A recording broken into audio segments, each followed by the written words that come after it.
Good morning, everyone. It is another over 100-degree day in Southern California, Coachella Valley. Taking this piece of junk that I love with all my heart, and we're going to be replacing the clutch master cylinder. This is always fun because sometimes you just never know. Maybe she just won't start one day.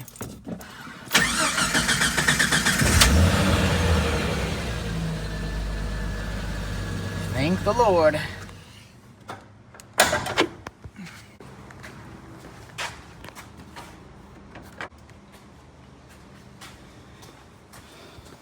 This is what we are attacking today. That's my clutch master cylinder. Okay. So under here, you can see that I have the 3 pedals, my clutch, all right there. Pretty sure that's what it is. And mine's been leaking down. Every now and again it'll leak. And I think it puddles right here, which is what caused my rust hole over the years. You can actually see right through. So I gotta replace the master cylinder. I removed it. I had very low, like right at the minimum fluid in there anyways.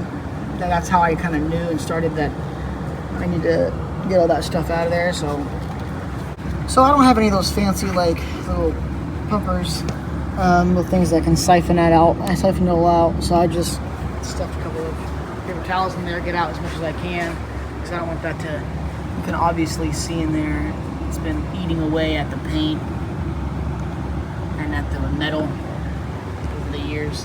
So now I see 2 bolts. I'm going to try to disconnect it under there first, so then I can use my sockets to remove these 2 bolts. Okay, so I took the little pin out. Again, it was right in that silver thing right there. Here's the pin, the little cotter pin, hair bobby pin, whatever you want to call it. But that was in there. Well, I quite literally just took these, kind of pulled it out a little bit, grabbed the tip and yanked it out. That's how I got this out. Right after you get that pin out,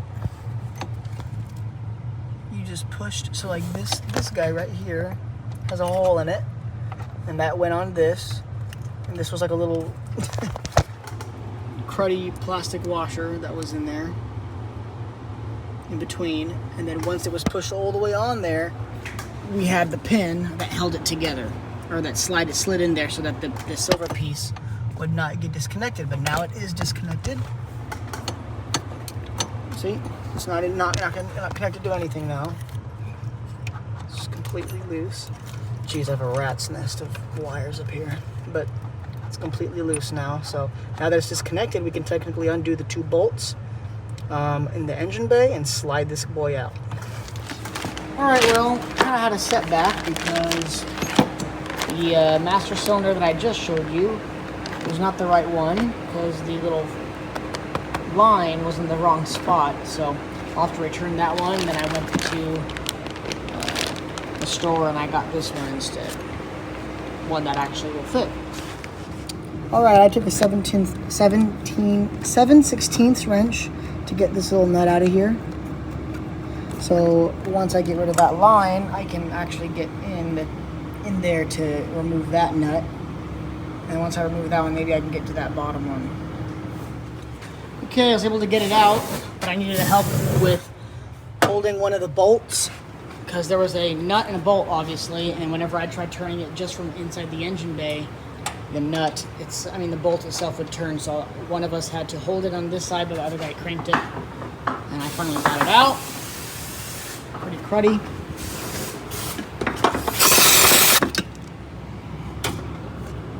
Those are the 2 bolts.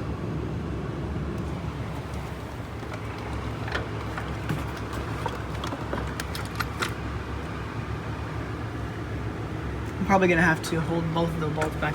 Yeah, well, we're gonna have to push it from the.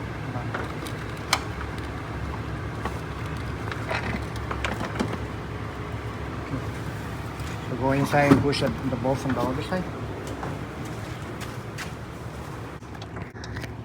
Okay, under here, you can see that we were able to, again, do the same thing as before. There's that bottom nut and the top top nut was the only one that we had to hold from this side for him to tighten it on that side. There's the little plastic nut with the new master cylinder rod and the pin back inside connected to the clutch pedal itself. Now we got to fill it up and bleed it. Okay.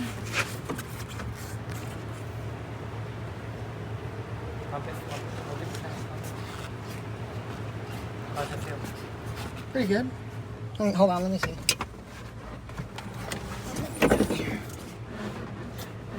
It feels better than before. It's not as hard.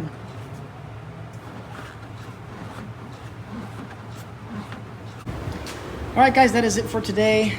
Just clutch master cylinder installed. Don't forget to install the line right there. And then if you really want to bleed it, there's a little line that kind of looks like that nut almost, actually, right where it connects to the transmission underneath. Or you can do it just like, you can just bleed it just like you would like your standard brakes, except it doesn't need to be on. So you would just pump it until all the air is out, and then continue to add until there's no more air coming out of it. All right, guys, that's pretty much it. I hope you guys have a good rest of your day. Thank you guys for tuning in, and I'll catch you guys in the next one.